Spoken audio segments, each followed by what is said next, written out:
Oh, hai, selamat datang lagi di channel gue Bang IQ TV. Ini dia koleksi tenda di pertengahan tahun ini. Di sini ada beberapa brand untuk tenda-tendanya. Di sini ada tenda Nature Hike yang memang ini Flying Fish untuk serinya. Terus di sebelah sini bisa dilihat, di sini ada tenda terbaru dari mereknya Daulagiri. Ini sebetulnya tenda Vertu. Vertu itu sekarang mengalami perubahan atau upgrade version. Ini untuk Vertu yang terbaru, Vertu X5. Ada Vertu yang lama yaitu Vertu 4. Nah, nanti akan gue bahas juga apa yang ditambah di sini. Ketika gue lihat fitur-fiturnya sih lebih canggih yang ini sih dibandingkan Vertu lama. Nanti gue akan bahas juga.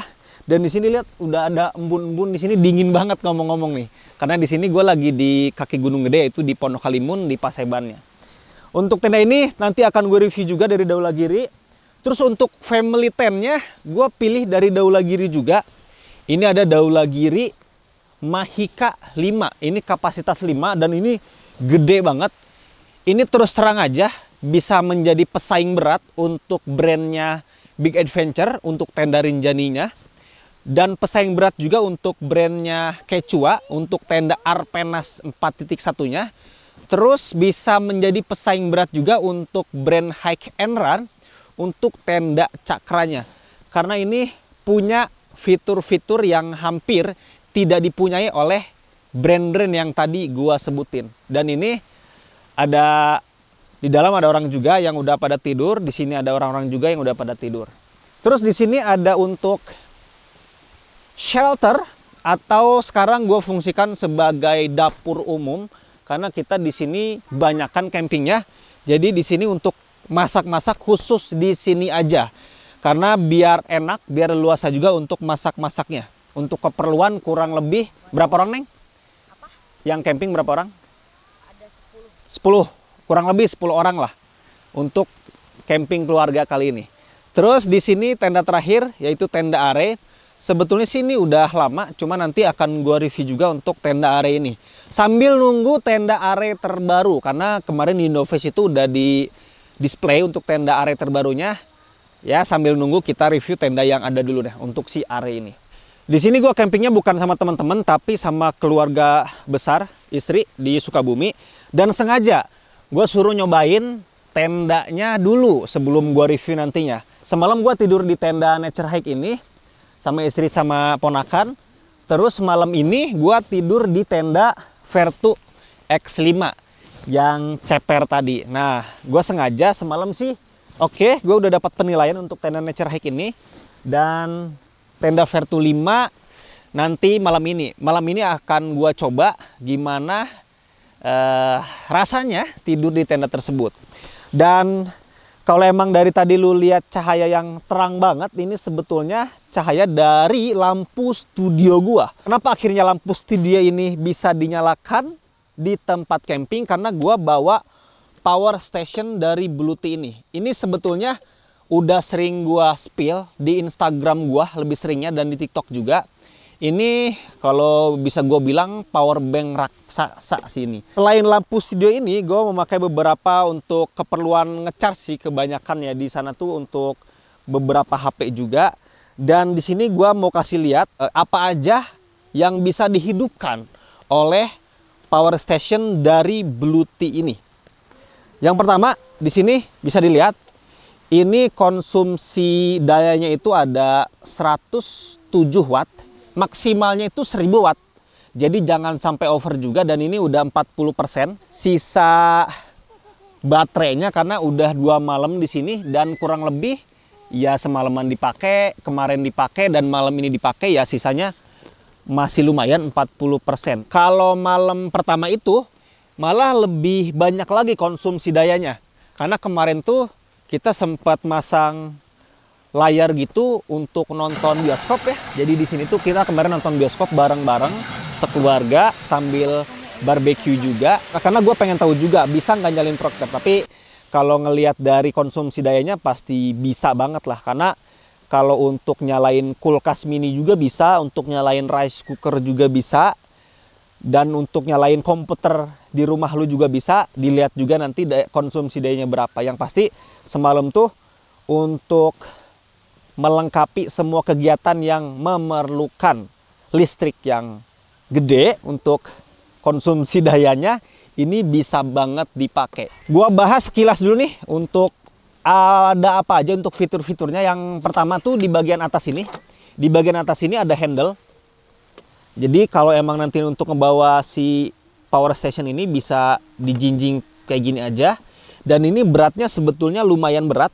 9,7 kilo untuk berat dari power stationnya aja. Nah, cuman memang gue di sini dapat yang sepaket dengan solar panelnya. Nanti untuk solar panel gue jelasin juga ketika siang hari. Di sini ada beberapa fitur. Yang pertama ke bagian atas dulu.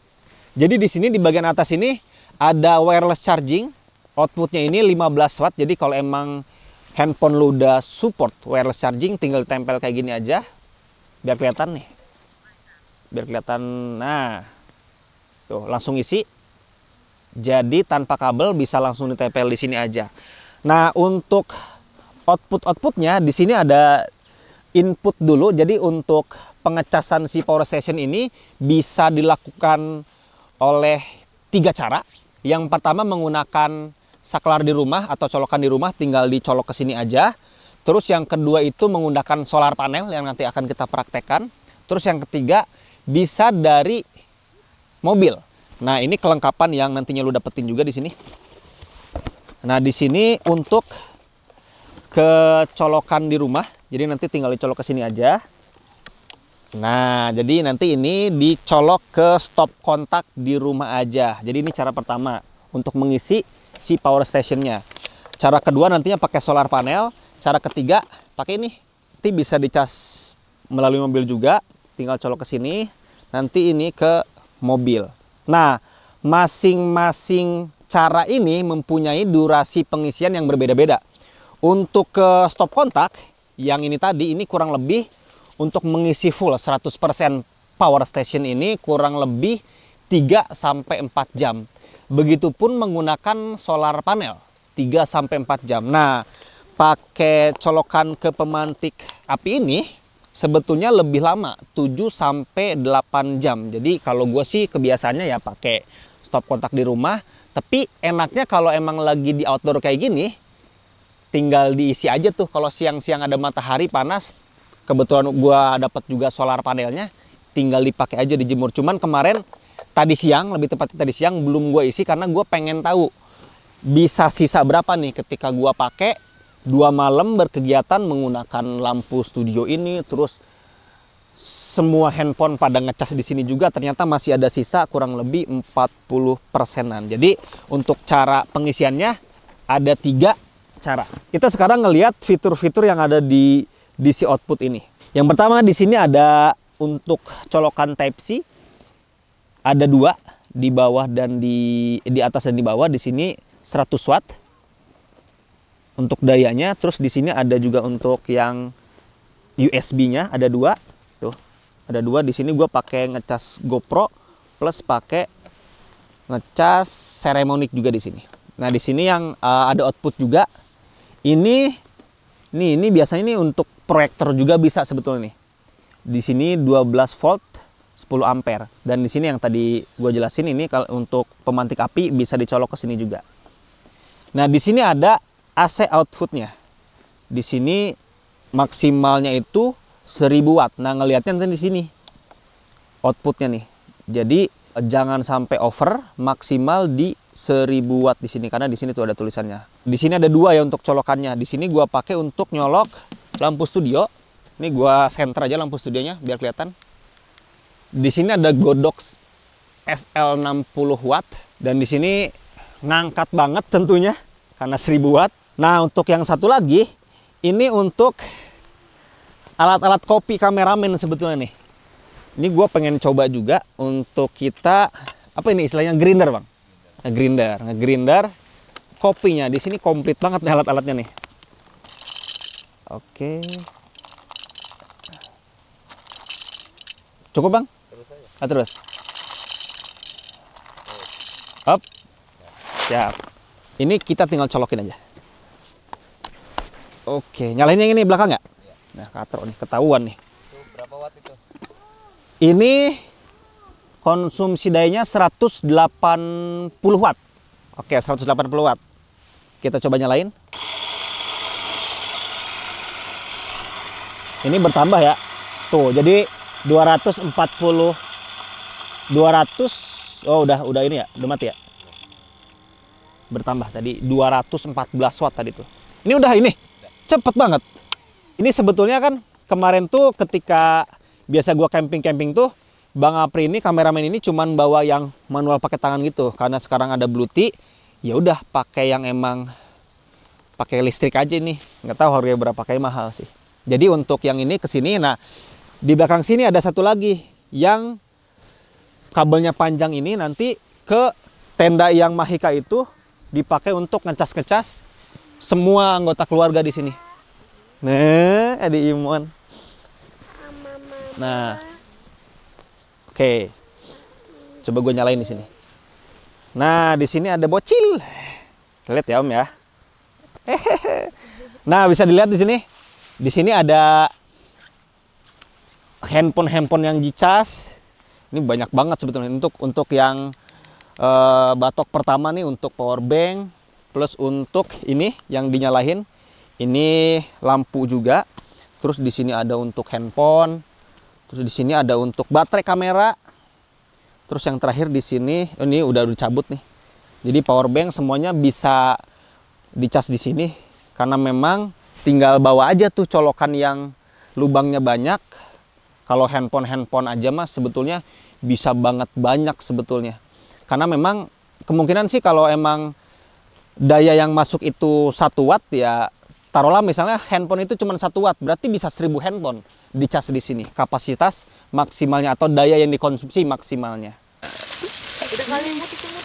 Belum. Ini enak banget, ini rica-rica. Rambut gitu naik. Awas suara. Halo. Papa mau ya pergi. Mari ketri berakar ya, ketri aja. Akar aja memem. Ini. Karena saya nggak gemuk Pak, tapi dipanggilnya bomong. Untuk selalu. Tuh, buat ya anak. Tunggu ini saya. Mbak, ini Pak. Bapak di ujung tuh Pak. Dagang.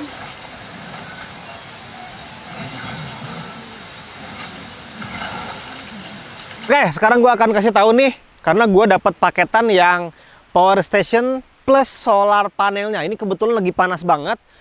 Dari tadi udah gue colokin untuk ngisi power stationnya. Di sini bisa kita lihat matahari yang sekarang menyorot ke solar panelnya menghasilkan berapa watt.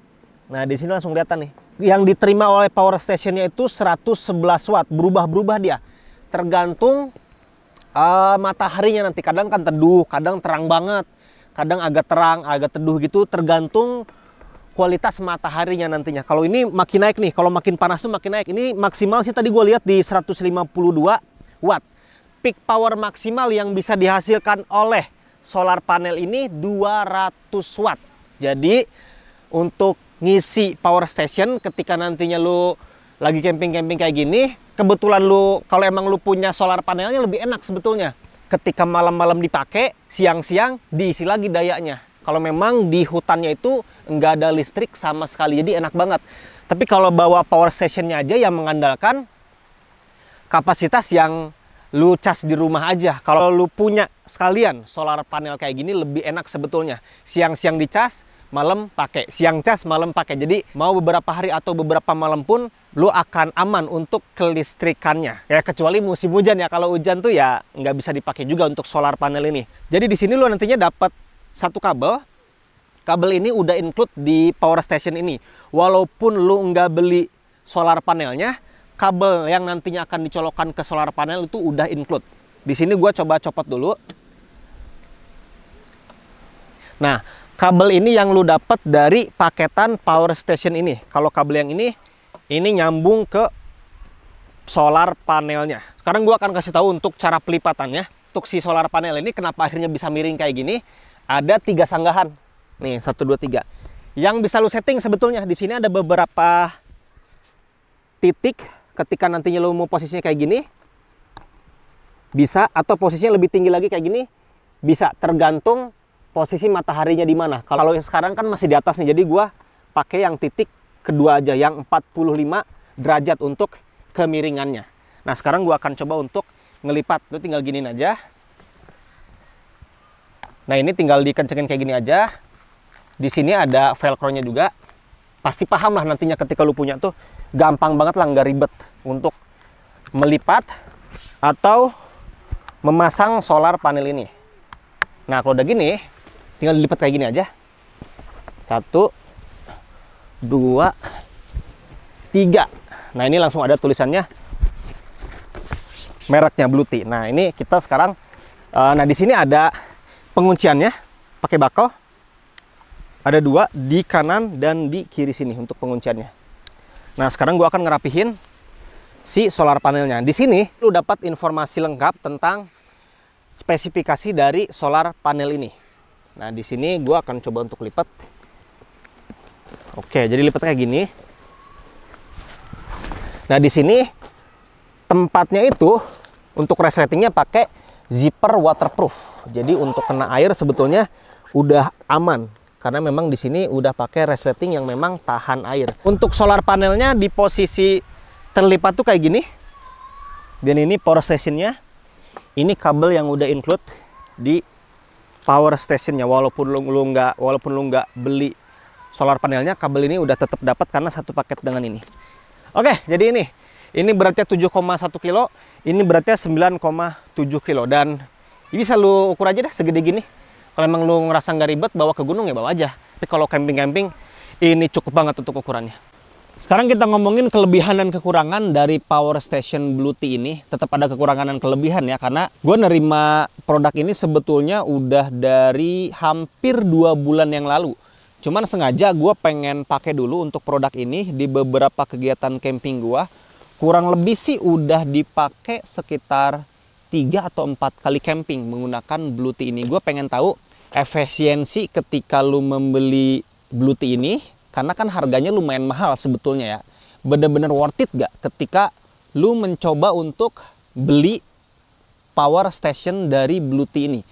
Kurang lebih harganya itu, karena gue dapat yang paketan beserta solar panel itu, harganya kemarin tuh 16 jutaan. Kelebihan yang pertama, untuk ukurannya menurut gue ini kecil dan simple untuk dibawa kemana-mana kalau kita bandingkan dengan genset. Jadi genset itu kan ribet, gede. Kalau ini sebetulnya kecil. Ini sangat cocok untuk lu bawa ketika nantinya mau family camp atau camping-camping bareng teman-teman hanya di kaki-kaki gunung aja. Karena ini simple dan ukurannya kecil, cuman diselipin di mobil, bagasi mobil pun ini nggak banyak makan tempat sebetulnya. Dan untuk camper van ini pun akan sangat-sangat berguna. Jadi untuk keperluan camping-camping, entah itu sama teman-teman lu, sama keluarga, ini wajib banget lu punya sebetulnya. Nah, kalau untuk ke gunung, gimana bang? Kalau untuk ke gunung naik 2 orang doang sih, lebay banget sih kalau bawa ini sebetulnya. Berlebihan sebetulnya dan berat. Tapi kalau emang lu melakukan pendakian itu bisa 15 orang, 20 orang, ini wajib banget dibawa. Ya tinggal suruh aja 1 orang khusus untuk bawa ini aja, atau pakai porter khusus bawa ini aja.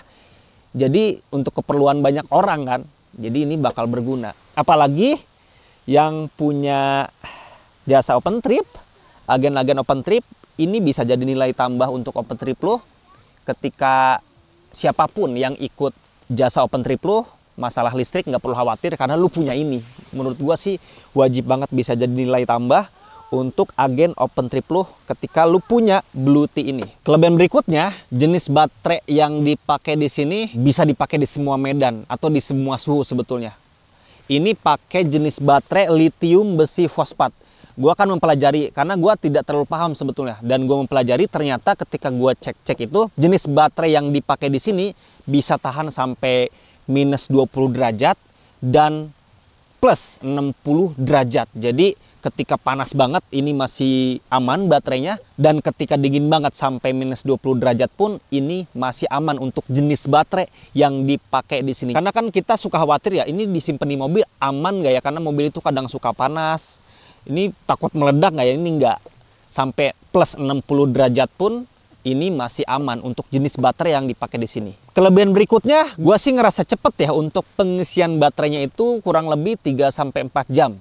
Kalau gue kan seringnya ngecas di stop kontak di rumah, jadi ya nggak terlalu lama lah untuk 3-4 jam. Jadi ketika nantinya gue mau berangkat camping, malam-malam di cas aja dulu, diisi aja dulu dayanya, 3-4 jam itu durasi waktu yang menurut gua nggak lama. Jadi gua ngerasa itu salah satu kelebihan juga. Kelebihan berikutnya adalah kurang lebih ada 10 output yang tadi kita udah jelasin. Jadi untuk keperluan semua jenis colokan ya, di sini hampir ada semuanya. Bahkan untuk pemantik api juga ada juga di sini. Jadi untuk fitur-fiturnya, terutama untuk outputnya itu terbilangnya banyak. Ditambah kalau emang nantinya lu perlu lebih banyak lagi untuk colokannya, tinggal bawa stop kontak aja yang colokannya banyak, tinggal dicolok ke antara dua ini. Yang pasti jangan lebih dari 1000 watt untuk konsumsi dayanya, karena itu akan over. Kelebihan yang berikutnya adalah ini bisa banget lu pakai bukan hanya di gunung, tetapi ketika di rumah pun ini bisa lu pakai ketika tiba-tiba di rumah mati lampu, bisa untuk menyalakan komputer lu kalau emang lagi ada kerjaan yang perlu diselesaikan, bisa nyalain rice cooker, bisa nyalain kulkas mini juga. Selagi daya konsumsinya tidak melebihi 1000 watt, bisa dihidupkan oleh power station dari Bluetooth ini. Kelebihan berikutnya adanya handle di bagian bawah sini. Jadi ketika lu mau mengangkat-ngangkat, ini enak banget handle-nya, genggamannya juga pas, dan mengangkat beban 9,7 kilo kurang lebih pakai handle kayak gini sebetulnya cukup nyaman. Terus kelebihan yang terakhir, di bagian bawah sini, di bagian kaki-kakinya itu kayak ada bahan karet. Jadi ketika disimpan di kayu atau di tempat-tempat yang memang lu ngerasa takut licin, di bawahnya itu ada semacam karet gitu, jadi lumayan ngegigit, tidak takut tiba-tiba terpeleset atau jatuh untuk si power stationnya, terutama di bagian bawahnya. Sekarang kita ngomongin kekurangan yang ada di power station Bluetooth ini. Kekurangannya itu beratnya 9,7 kilo. Bagi gua sih kalau buat camping aman, tapi kalau emang untuk naik gunung ya berat sih. Gua sih nggak mau bawa ini sebetulnya. Paling nyuruh temen atau nyuruh porter aja. Kekurangan yang berikutnya, ini sih gua sarankan dibeli bukan untuk perorangan sih. Kecuali ya lu punya budgetnya, karena untuk perorangan menurut gue ini lumayan mahal harganya. Ini lebih cocok dibeli untuk kelompok aja, atau yang tadi gue bilang kalau emang lu punya jasa open trip, ini wajib lu punya sih, karena memang ini bisa jadi nilai tambah. Jadi untuk perorangan menurut gue ini harganya lumayan tinggi, tapi kalau untuk kelompok patungan ini akan lebih ringan untuk harga yang dikeluarkan nantinya. Kekurangan yang berikutnya adalah gua kan dapatnya itu yang sepaket dengan solar panel. Kalau untuk power stationnya ukurannya compact menurut gua, tapi untuk solar panelnya itu terbilangnya gede untuk ukurannya. Tapi kalau untuk camping-camping masih aman banget. Tapi kalau untuk naik gunung ya gede sih, karena ukurannya gede banget untuk solar panelnya. Dan untuk bobot solar panelnya pun lumayan berat menurut gua, 7 kilo lebih. Itu paling untuk kekurangannya, dan kelebihannya juga tadi udah gue sebutin untuk Bluetooth Power Station. Terus terang gue kebantu banget dengan adanya Bluetooth Power Station ini, karena ketika gue camping-camping sekarang tuh nggak terlalu pusing bawa power bank banyak ketika personilnya pun banyak gitu. Dengan satu kotak segede gini aja, Power Station dari Bluetooth ini udah bisa memenuhi kebutuhan semua orang yang ikut dalam acara camping gua. Jadi ini berguna banget. Sejauh ini gua pakai kurang lebih 2 bulan. Semua kegiatan camping gua ini sangat ngebantu banget. Tinggal nantinya ketika gua mau naik gunung, gua ngeliat dulu tujuan gunungnya kemana. Kita lihat nanti ini bakal gua bawa atau enggak. Kalaupun gua bawa power station ini ke atas gunung, pasti gua suruh untuk porter untuk bawa power station ini, karena kalau untuk dibawa sama teman-teman gua nggak tega juga, mending oleh porter aja, biar sekalian aja biaya dan lain-lainnya dibawa oleh partner untuk power station ini. Oke, itu aja pengalaman gue memakai power station ini kurang lebih 2 bulan. Dan bisa gue bilang ini recommended untuk lu yang butuh atau untuk lu yang selama ini bermasalah dengan kebutuhan listrik. Ini akan sangat-sangat berguna untuk lu beli nantinya dengan link yang udah gue cantumin di deskripsi video ini. Itu langsung ke websitenya dan nanti kita lihat di Shopee itu ada atau enggak, di Tokopedia atau ada atau enggak. Kemarin sih ada, cuman untuk yang paketan habis. Cek aja link yang udah gue cantumin di deskripsi video ini untuk Power Station Bluetooth EBI 70 ini plus solar panelnya. Oke, thank you banget. Kalau emang lu suka dengan video ini silahkan di like sama di share. Kalau emang lu suka dengan channel ini silahkan di subscribe aja. Assalamualaikum warahmatullahi wabarakatuh.